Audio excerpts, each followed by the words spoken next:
Hi everyone, welcome to Kairos Moments. My name is Belle Miranda. Thank you so much for supporting our YouTube channel as well as sa ating TikTok account. Gayun din po sa ating Facebook page. And if you think our videos are inspiring people, I'd like to encourage you and everyone to share, not for me, but for the glory of the Lord Jesus Christ. Dahil araw-araw ay mabuti ang Diyos.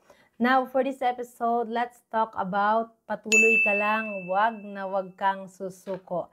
Let me share in Romans 8:28, all things work together for good to those who love God, to those who are called according to His purpose. Now, alam po natin na may mga bagay na talagang minsan hindi natin maintindihan na bakit pa nangyayari ito sa atin, lalo na we are trusting on the promises of God and we continue to seek the Lord, pero may mga bagay na hindi natin na maunawaan, Lord, why these things are happening in my life, in our family, in my job, and opposite lahat ng nangyayari ayon sa ine-expect ko. At it looks like that when people are encouraging us and telling us to be grateful, to be thankful, pero parang pag sa tuwing tayo titingin sa left, sa right, or even in front of us, Lord, what are the reasons why I should be thankful? Lord, why these things are happening? Lord, it looks like wala po talagang rason, na parang ang puso ko hindi ko mahanap ang rason bakit ako magpapasalamat.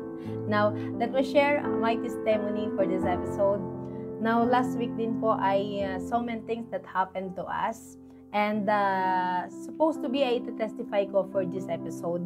But it looks like ayawatan ng Panginoon because while I was writing down everything, binubulit ko siya at kahit pa paano may note po ako.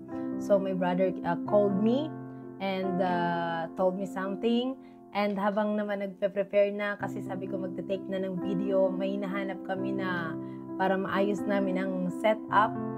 Tapos hindi namin mahanap. So I keep on asking the Lord, do you want me to testify talaga yung pangyayari yun na last week? But it looks like the Lord doesn't want me to share that sa ngayon dahil masyado pang premature. So we have to ask the guidance of God. But anyway, this is what I am going to testify for this episode. Again, so many things that happened sa nakaraan na week na mga pangyayari na hindi namin inaasahan din, people na hindi namin inaasahan, na ganun ang gagawin.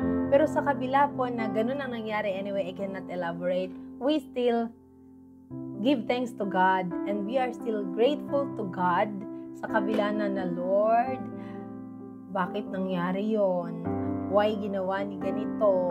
So, we do not want to condemn and we do not want to blame the situation or even the people. Instead, hanapin namin, tatanungin namin ang Panginoon or sasabihin namin sa Panginoon, Lord, okay lang Lord, it's okay. Lord, thank you God because you are the same God na hindi nagpapabaya, na ikaw ang Diyos Panginoon na whenever we look back, you've been so faithful and whatever Panginoon na nangyari, we know Father God that you are still with us. And Lord, we will keep going. We will continue, Panginoon, Lord. And we know, Father God, that you will never fail, Father. Dahil ikaw ang Diyos na patuloy na mag-guide sa amin. Pasensya na, hindi ko dito masyado pang pwedeng i-detalye. Pero, habang i-start ko po ito, so tumawag sa akin yung brother ko. Sabi sa akin ng brother ko, ate, yung si ganito, si ate, yung isa naming kapatid sa ibang bansa, nadulas sa snow, so, na-aksidente. So, of course, nung narinig ko na gano'n naman kaya nangyari. So, immediately, tinawagan ko yung aking sister, pero alam niyo po, sabi sa akin ng aking sister ay, nadulas ako ate, at yung aking cellphone, buti na lang yung aking cellphone, yung aking hawak, yun ang talagang diniin niya na lang sa snow kasi if gagamitin niya yung kanyang hand ay hindi rin siya makakatayo dahil dulas ng dulas ang kanyang kamay. So ang ginamit niya na lang ang cellphone niya na yun yung nasira, but it's okay. Tapos nagkaroon siya ng konting sugat, pero alam niyo po, despite na nangyari yon, we are so grateful to God and we give thanks to God na Sabi ko sa kanya, it's okay. Buti na lang yun lang ang nangyari. Still, salamat sa Diyos. Still, napakabuti ng Diyos.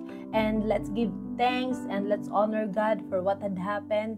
It's okay. So, continue. Salamat sa Diyos sa pag-iingat na yun lang ang nangyari.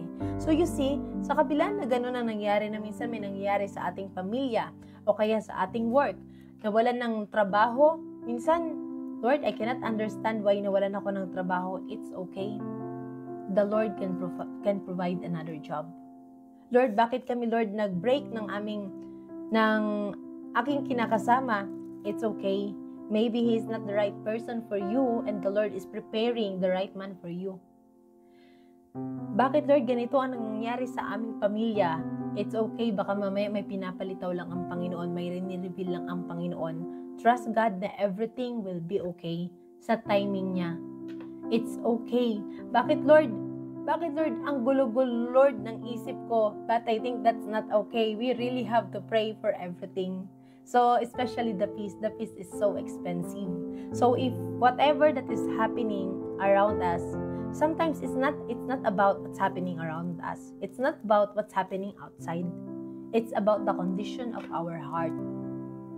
Because, kahit ano ang nangyayari sa ating paligid, hindi naman talaga natin pwedeng expect na laging okay ang panahon, okay yung season. Because sa bawat season, let's get the lesson. Dahil ang Diyos may laging maituturo dyan. And the Lord is always checking our heart. So, if your past na week ay hindi magandang nangyari, it's okay. The Lord can restore. If sa palagay mo wala ka nang mahanap na magandang rason para magpasalamat sa Diyos, can I encourage you? Focus on God. At sa tuwing lilingon tayo, ang hanapin natin lagi, ano nga ba mga nangyari sa aking buhay na hindi maganda at inisip ko hindi na ako makakasurvive sa mga panahong yon, but look at you now, until now you are still standing. It is because of the grace of God. It is because of the love of God. It is because of the sustaining power of God in your life. So you see, whatever na pinagdadaanan natin, it may be good, it may be bad, in every season, in every situation, give thanks to God and give all the glory to God. It's okay. It may not be good for now para sa iba. It's okay. Isipin natin, makakaraos din tayo. And everything works together for good to those who love God. He knows what is happening. He knows how to guide us. He knows kung ano ang gagawin niya sa buhay natin at kung paano niya tayo tutulungan. Ang Diyos na tumulong sa atin noon, ang Diyos who delivered us from our trouble in the past, ang Diyos na kailanman ay hindi tayo pinabayaan sa ating nakaraan, is the same God who will not leave us nor abandon us, who will not forsake us. The same God na itatawid tayo, na ilalaban tayo at patuloy tayo na mamahalin at iingatan. So again, patuloy lang po na manalig sa Panginoon at laging tumingin sa Panginoon. Keep going, never give up, never quit. Continue the fight of faith, the fight of light. Be a light. Maging liwanag dahil si Kristo mismo ay nasa atin. Greater is He who is in us than the one who is in the world. So again, continue, patuloy lang po. Thank you and God bless.